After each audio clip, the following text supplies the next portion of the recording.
Tank is one of the most interesting fighters to watch because he's so different. His style is so different. You know, he's so economical. Like, he puts pressure on guys without throwing too many punches, and then starts to figure holes out. And the way he can explode and move in with one shot, my God. Yeah, he very explosive. He's very explosive, and you know, man, he be cracking them dudes. Hey, he be putting them to sleep. Just cracking people. Yeah. Don't stop it on me, though. I'm not ready. How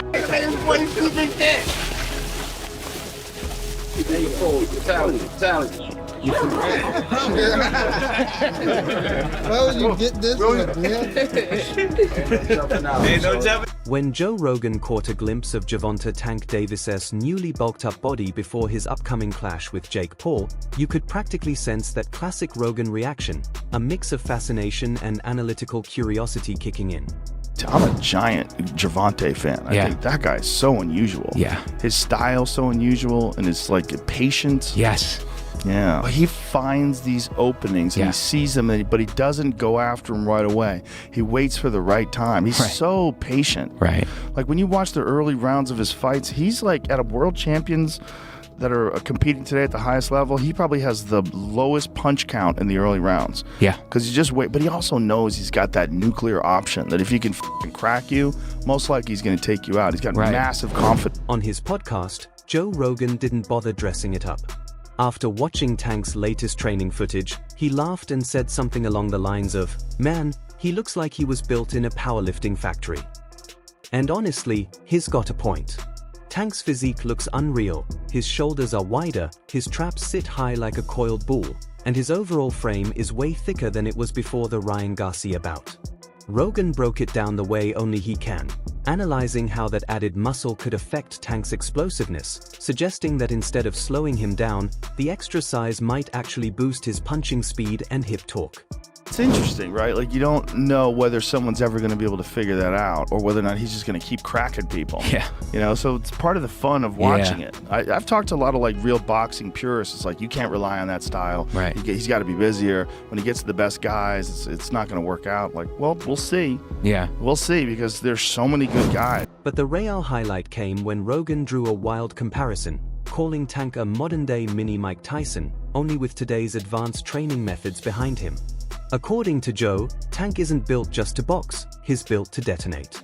Rogan even tossed in a playful shot at Jake Paul, saying something like, "If Jake thinks this version of Tank is showing up to win on points, he's completely delusional.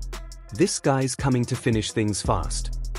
You could tell Rogan genuinely admired the transformation. He respects fighters who evolve, who reinvent themselves to make a statement. And that's exactly what this new version of Gervonta Davis looks like, not literally on steroids, but like a living example of athletic evolution. As Rogan perfectly summed it up, this isn't Tank Davis 2.0, this is Tank Davis fully unleashed. You know, he got the skills, the power, he got that ring IQ to do good, but we haven't seen that yet. Yeah, he's also wild. He's a wild fella, so he's fun to watch. You know, he's just a crazy dude. You know? Yeah, coming from Baltimore, man, I think that's just his upbringing as well. You know, product of his own environment. Yes, for sure. He's just so unique in his approach. Like, you know, he doesn't fight like anybody else. So after watching Joe Rogan geek out over Tank's new power build, practically dubbing him a modern Mike Tyson on overdrive, the spotlight shifted to Wade Plemons' breakdown, and that's where things got even more interesting. You can instantly tell this isn't just for show. These guys are crafting a plan. Coach Calvin Ford is right there in the corner, looking like a fight game scientist with a notebook, analyzing every Jake Paul habit, every little moment that could turn into a weakness. This isn't light sparring or media hype, this is Tank in full preparation mode. He's sharpening every weapon, perfecting his timing, and mentally stepping into a zone where the only acceptable result is total domination. He's serious, you take Jake, and I've said this about everybody that's fought him. The ones that don't take him serious, the ones that say he's a YouTuber and everything else, they end up losing, or they end up looking like, oh, wait a second, this guy was a little better than I thought. They end up either getting taken by surprise or actually sometimes losing because they don't realize that Jake actually takes it serious. So this is good to hear. Just already right off the rip, they were already doing something. Surprise. So tell me, when did you hear about this? They've been going back and forth for years, Tank and Jake. They've been going at it for years, and it would have happened sooner. You know what I'm saying? But we have hiccups in life. And let's be clear, when I say Tank is attacking the body, I don't just mean his working Jake's stamina. He's breaking him down piece by piece, like carving a Thanksgiving turkey, making every movement feel heavier, every breath a little harder. Here's where it gets truly brutal. Watching this footage, you can tell Tank isn't just bigger or stronger now, he's smarter. Calvin Ford's strategy isn't about wild haymakers or brute strength. It's calculated, surgical. It's about turning Jake's size advantage into a trap, forcing him to pay for every inch of reach he thinks he controls. This isn't a brawl, it's a high-speed chess game where every body shot is a checkmate in the making. A guy that's targeting the body, and it's the best thing that Tank could do for this fight. I mean, trying to go headshot for headshot with Jake Paul when he's probably Jake's 7 inches taller than he is. I'm assuming he's going to have a bit of a reach, even though Tank has a kind of freakish reach for his height. I don't think that's a great idea. And again, you're at eye level with Jake's belly button damn near. So you're going to have to be able to land shots right there on the waistline. And it's probably the best idea if you actually want to knock Jake out in this fight, if you actually want a game plan, because again, it's an exhibition, but if you want a game plan to get him out of there, you have to attack. I can already picture it. Tank ripping those body shots in rapid succession, Jake's guard starting to slip, and suddenly fatigue setting in while opportunity comes knocking. You and I both know that if Tank connects clean like that, it won't just wear Jake down. It could completely change the momentum of the fight. And here's the twist. While everyone else keeps calling it an exhibition, the footage says otherwise. Tank's approaching this like it's a championship bout. When Calvin Ford's running your corner, fear isn't a weakness, it's a weapon sharpened for battle. So buckle up, because this isn't Tank putting on a Netflix-friendly showcase. This is Tank Davis laying the groundwork for a full-blown takeover, and is coming to expose every single crack in Jake Paul's armor.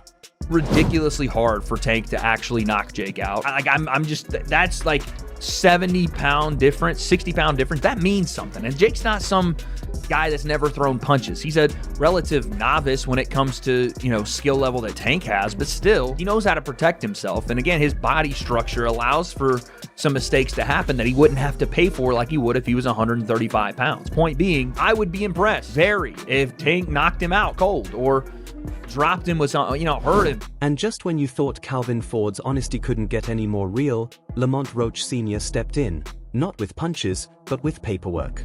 The man dropped straight-up business heat on Gervonta Davis's recent moves. He basically implied that Tank sidestepped a rematch and sprinted straight to Netflix, like, forget legacy, it's all about the algorithm now. And honestly, you can't even be mad at it. This whole Jake Paul matchup feels like boxing accidentally wandered into a YouTube thumbnail. Try explaining that to an old-school boxing fan. Yeah man, Gervonta Davis is fighting the dude who used to film prank videos at Target.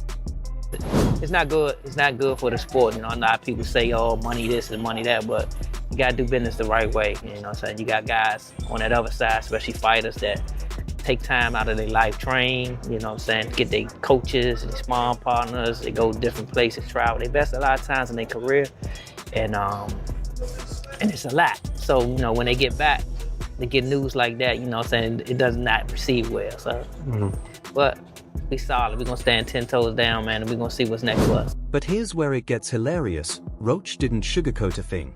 He basically said, you can't just walk away from business commitments because a bigger check shows up. And honestly, I couldn't help but laugh. Like, bro, try telling that to half of Hollywood or any influencer with a pair of gloves and a following. Still, he's not wrong. If Tank really passed up a rematch just to face Jake Paul, that's like skipping the NBA Finals to play in a celebrity pickup game. Sure, the payday might be massive, but your legacy is definitely giving you the side eye. Now, don't get it twisted, Jake Paul can punch. But Tank? Tank's like a human grenade with boxing gloves. This isn't content creation, it's career demolition. And if Jake steps into that ring thinking it's another influencer showcase, he's about to find out the hard way. Tank Davis doesn't do collaborations, he delivers consequences. Tank is just so much more better than Jake Paul. And some people feel, well, Jake Paul is this big heavyweight that punches hard and Tank's gonna find out, you know. I mean, do you feel like this is going to be an actual real fight just underneath the term exhibition? And do you see the fight playing out when someone gets hurt? I don't even want to talk on that fight, me honest. I can care less about what it is. It's an exhibition, man. You know what I'm saying? It ain't nothing. He ducked that work. He ducked that work. And right after Lamont Roach Sr. went off on Tank for skipping what he called Business Ethics 101, his son, Lamont Roach Jr., stepped in, and man, he didn't hold back either. He spoke like someone who's officially done being polite. Roach Jr. basically said what everyone else has been hinting at. Tank didn't just skip the rematch, he swerved right into the Jake Paul spectacle like it was a red carpet event. And the way Roach framed it? Pure gold. He joked about how wild it is to grind your entire life for a world title, only to watch the guy who beat you trade punches in an influencer showdown, where the biggest debate is glove size. You could feel the frustration in his words. Roach wanted a rematch inside the ring, not to see Tank chasing algorithms on Netflix. Get that rematch fight versus Gervonta after this fight. Who knows? He said he's retiring. I believe him. I think he's scared. So if he's going to retire, I believe he's going to retire. You think he'll retire after the exhibition match? I think so. Why do you say that? Because he's scared. And look, I get it. A Jake Paul fight is basically a jackpot of dollar signs spinning like a Vegas slot machine. But here's the thing, legacy doesn't trend on TikTok. If Tank's really planning to walk away after this fight, it's kind of like a superhero retiring halfway through his own movie just because the merch sold out. Let's be honest, Jake's about 200 pounds of pure content creation, and Tank's a compact missile built for chaos. This matchup is either going to end in record time, or go down as the greatest marketing move since Logan Paul fought a weather app. Either way, it feels like boxing just shifted from HBO drama to full-blown YouTube reality TV overnight. But hey, we're all still tuning in, because when Gervonta "Tank" Davis steps in there with Jake Paul, you already know something viral, violent, and very expensive is about to happen. Jake Paul and Gervonta fight, the weight, the ounces on the gloves, 12 ounce, and then, you know, Calvin was asking to get the 10s. What do you think about that? And people who don't understand that. I'm not worried about that.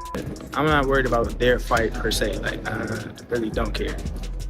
I don't care about their fight. Here's the crazy part. This matchup feels less like a boxing event and more like a full-blown social experiment. You've got Jake Paul, the internet's self-made chaos king, stepping into the same ring as Gervonta Davis, a fighter molded in the heart of Baltimore's boxing grind. It's influencer culture clashing head-on with pure fighter mentality. The algorithm versus the art form. And here's what's wild, both of them actually need this fight. Jake's chasing real legitimacy, while Tank's chasing a legacy that breaks out of boxing's traditional walls. It's like two different worlds colliding just to see which one gives first. And here's my hot take. If Tank lands clean and ends it early, that's not just a knockout, that's a cultural reset. That's the moment boxing takes the internet back from the influencers. But if Jake survives, maybe even drags Tank into the later rounds, oh man, we could be witnessing the rise of the most hated success story in combat sports history. Either way, this isn't just another fight, it's a war for who controls the spotlight next. Jake Paul is good enough where people say, oh, he's terrible. Jake Paul is not a world-class fighter. I don't care how a person feel about that. Fighters that started in their formative years, like we did, 8, 9, 10, we got too much time in. Jake will never catch up to that. Nope. He'll never catch up to that. We just got too much time. And there it is, one man's chasing greatness, the other's chasing validation, and both are putting everything they stand for on the line. When those gloves finally touch, it won't just be a fight, it'll be the moment we find out if authenticity still outweighs the algorithm. Because either Tank's about to remind the entire internet what real knockout power looks like, or Jake's about to deliver the biggest plot twist since McGregor versus Mayweather. So tell me, does Tank send Jake to the canvas faster than hotel Wi-Fi drops a signal? Or is Jake really built to handle that Baltimore pressure? Let me know in the comments. Argue it, roast it, defend it. I'm here for all of it. And hey, don't forget to like, share, and subscribe to Boxing Headquarters, the home of real talk, bold takes, and absolutely zero filters. Catch you in the next one.